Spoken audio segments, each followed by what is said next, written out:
Bonjour à tous et bienvenue sur la chaîne YouTrading pour ce nouveau point hebdomadaire de marché avec une semaine sous tension qui débute aujourd'hui puisque outre les tensions géopolitiques liées à la situation entre la Russie et l'Ukraine, nous attendions aussi de nombreuses diffusions d'entreprises. Il y a aussi la réunion de la Fed qui va intervenir cette semaine.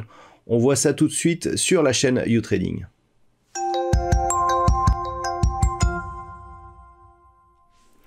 Et donc pour ce point hebdomadaire de marché pour la semaine qui débute le 24 janvier 2022, voici les principaux événements macroéconomiques. Et nous commencerons le lundi avec en Allemagne, en Europe et en Grande-Bretagne la diffusion du PMI manufacturier. Du côté microéconomique, eh bien nous aurons les résultats du groupe IBM. Mardi, en Australie, nous aurons les chiffres de l'inflation.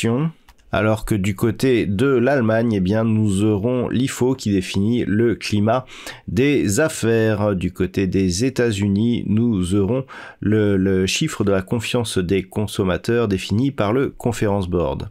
D'un point de vue microéconomique, nous aurons la diffusion des résultats de Microsoft et d'American Express pour les plus importantes. Mercredi sera une journée très dense et très attendue, donc qui se passera essentiellement outre-Atlantique, avec donc du côté des États-Unis les ventes de logements neufs et les stocks de pétrole brut qui seront diffusés dans l'après-midi. Dans l'après-midi, nous aurons aussi les taux d'intérêt de la Banque centrale du Canada. Et puis dans la soirée, donc en heure européenne, eh bien nous aurons donc les FOMC qui diffusera l'évolution des taux d'intérêt de la Banque centrale fédérale américaine. C'est un chiffre très attendu. Ce sera à 20h. Du côté de la microéconomie, eh bien, nous aurons les résultats pour les plus importants de Boeing et Tesla. Jeudi, du côté des États-Unis, nous aurons l'après-midi eh bien les commandes de biens durables ainsi que la diffusion des chiffres du PIB trimestriel et du chômage hebdomadaire. Un peu plus tard dans l'après-midi, nous aurons les promesses de vente immobilière et donc tous ces chiffres eh bien donneront lieu à la diffusion d'un trading live donc disponible sur la chaîne boursicoté.com. Du côté de la microéconomie, en France, nous aurons les résultats du groupe LVMH et d'ST Microélectronique. Du côté des États-Unis, nous aurons entre autres la diffusion des résultats d'Apple et de McDonald's. Et puis enfin, nous terminerons vendredi avec une journée relativement calme, avec pour seul événement en Allemagne eh bien la diffusion des chiffres du PIB. Passons maintenant à l'analyse technique des principaux actifs de marché pour cette semaine avec un CAC 40 eh bien, qui poursuit sur le mouvement de consolidation impulsé vendredi dernier. Nous étions déjà dans une dynamique qui tendait à devenir baissière avec notamment cette incapacité à repasser au-delà des 7182 points. L'accélération de vendredi eh bien, a donné un signal technique. Nous avons désormais une attaque du dernier retracement de Fibonacci de la précédente dynamique haussière qui se situe ici à 6980 points. Ce niveau a été attaqué. Nous avons donc comme objectif ici la zone des 6895 points. Mais par rapport justement à cette cassure de retracement à 61,8%, on pourrait pousser ici jusqu'à un retracement total de la dynamique avec un objectif qui se situerait donc à 6730 points.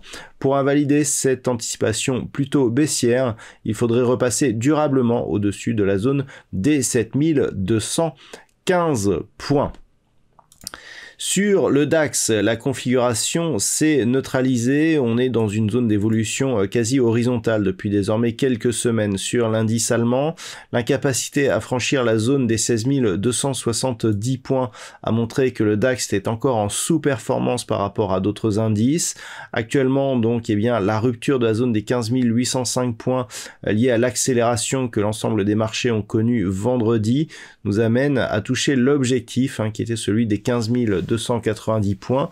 toujours zone de support majeur donc sur l'indice allemand.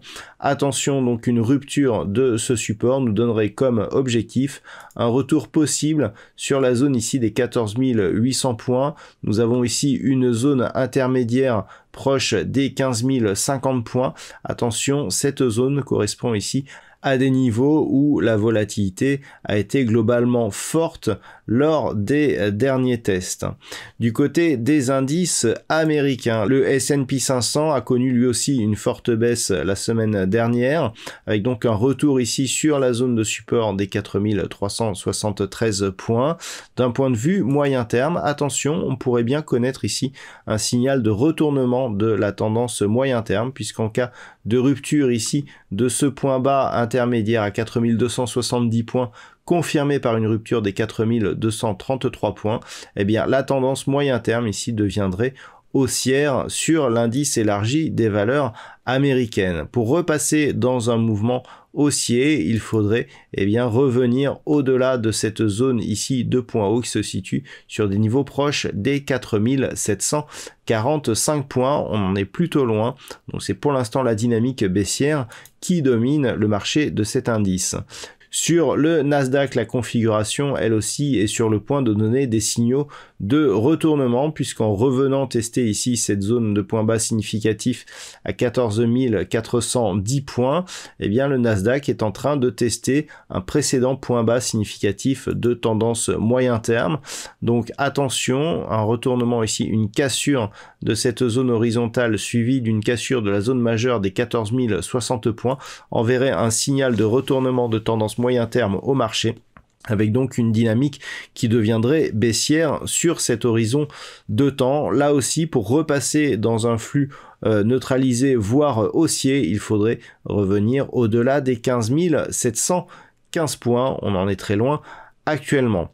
Sur le marché des matières premières, le WTI continue à monter. La semaine dernière, nous avons eu de nouveaux plus hauts significatifs de tendance court terme.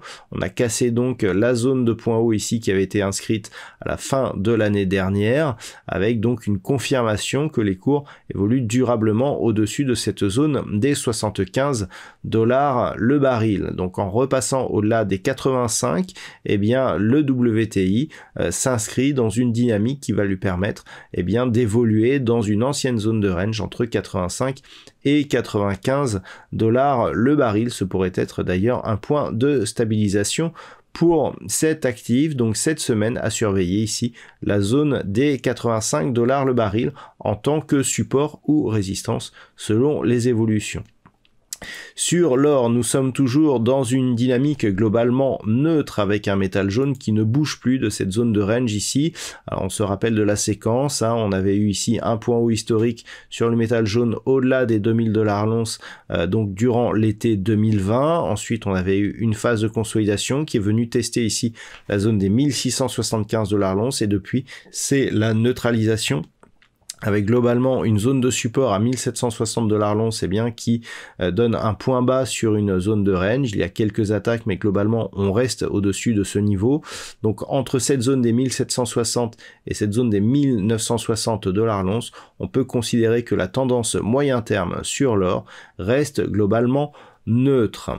Et enfin, nous terminons par le marché des devises avec une paire de devises euro-dollar qui avait tenté un rebond ici en cassant la zone des 1.14, mais ce rebond a été invalidé puisqu'après un test ici de cette zone comme support, on est repassé sous celle-ci et que les cours évoluent actuellement sous la moyenne mobile 20 exponentielle. Donc une neutralisation dans une tendance globale qui reste baissière, vu ce mouvement. Peu de mouvements techniques ici. Tant que les cours restent sous la zone des 1.14, nous sommes dans une phase de neutralisation, mais d'une tendance globale qui reste baissière. Une cassure de la zone des 1.1180, validerait la poursuite de ce mouvement. Pour repasser dans un mouvement haussier, il faudrait durablement recasser ici cette zone des 1.14, cette zone des 1.1480, donc qui correspond au point haut court terme qui a été marqué ici lors de cette phase de rebond, et se diriger en direction des 1.1680, sachant que une rupture haussière de ce niveau validerait un changement de tendance. Et enfin, sur la paire de devises livre sterling contre dollar américain, nous avons ici une dynamique de rebond technique qui n'a pas permis de casser durablement une résistance oblique qui définissait ici la tendance court terme par ces 3 précédents points hauts significatifs. On revient ici sous ce niveau et on se dirige vers la zone des 1.3420.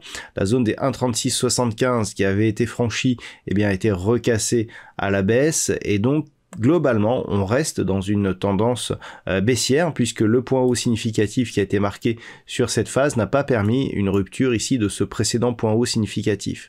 Donc on reste ici dans une optique de retour sur cette zone des 1.3420, une rupture de cette zone suivie d'un retour sur objectif ici proche de cette zone des 1.3180, validerait la poursuite de ce mouvement, sachant qu'une accélération pourrait se produire sur la cassure de cette zone ici des 1.3140. Voilà donc ce que l'on peut dire sur ce point hebdomadaire de marché. Passez une bonne semaine de trading, on se retrouve dès lundi prochain pour un nouveau point hebdomadaire de marché, toujours sur la chaîne youtrading.fr.